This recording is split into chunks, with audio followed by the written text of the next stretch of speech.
জ্বালানি তেলের সংকটে বাংলাদেশের ফুয়েল স্টেশন বন্ধ হয়ে আছে। মানুষজন গাড়িতে তেল ঢুকাতে পারতেছে না। সারা বাংলাদেশের পরিস্থিতি ভয়াবহ।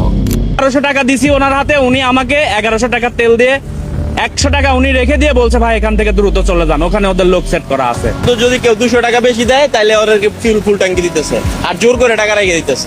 তদন্ত করা উচিত। তেল সংকটের কারণে মধ্যপ্রাচ্য, ইরান, ইসরায়েল, আমেরিকা যুদ্ধের কারণে স্ট্রেট অফ হরমুজ বন্ধ করে দেয়, যেখান থেকে বিশ্বের 20% অয়েল সাপ্লাই হয়। তবুও ইরান সম্পূর্ণভাবে স্ট্রেট অফ হরমুজ বন্ধ করে দেয়নি। যদিও ডোনাল্ড ট্রাম্প ইরানের এনার্জি সাইটগুলোতে অ্যাটাক করে, তাহলে স্ট্রেট অফ হরমুজ বন্ধ করে দিবে। এবং ইরান যেই শিপগুলোতে অ্যাটাক করে সেগুলো ইসরায়েল এবং আমেরিকার জন্য তেল বহন করে।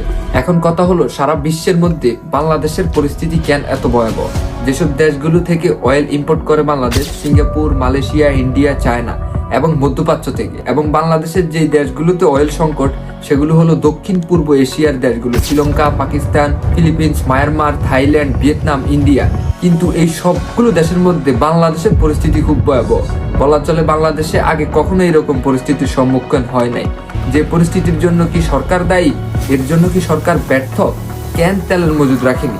যেখানে 1 মাস হলো না দেশ চলে গেছে সংকটে। অবশ্যই সরকার রাষ্ট্রের কাছে দায়বদ্ধ না, এটা সরকারেরই অব্যবস্থাপনা এবং গাফিলতি। বাংলাদেশ ভারতের কাছ থেকে 5000 মেট্রিক টন ডিজেল চেয়েছে পাইপলাইনের মাধ্যমে, সেটা এখনো পর্যন্ত অনুমোদিত হয় নাই। সবচেয়ে বড় বিষয় হলো রাশিয়ার কাছ থেকে তেল কিনতে আমেরিকার অনুমতি চাইছে। এখন কথা হলো, বাংলাদেশ আসলে কার? আজকে বাংলাদেশের সার্বভৌমত্ব কোথায়? বাংলাদেশ তেল কিনবে, সেটার জন্য আমেরিকার কাছে অনুমতি লাগবে কেন?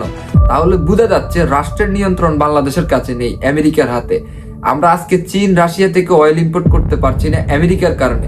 তাহলে বুঝাই যাচ্ছে এই সরকার আমেরিকার পাপেট সরকার। তাহলে সরকার বিভিন্ন বিকল্প পদ্ধতিতে সংকট মোকাবেলা করতে পারতো। তাহলে সরকার কেন জোরদার হচ্ছে না? তাহলে কি ডলার রিজার্ভ নেই বাংলাদেশে? নাকি সরকার তার অলিগারদের অর্থনৈতিক ফায়দা দিচ্ছে এই সংকটকে ইস্যু করে? সামনের দিনগুলো থেকে আপনাদের জনগণকে বাঁচতে হলে এই প্রশ্ন করতে হবে, আমার অধিকার কোথায়?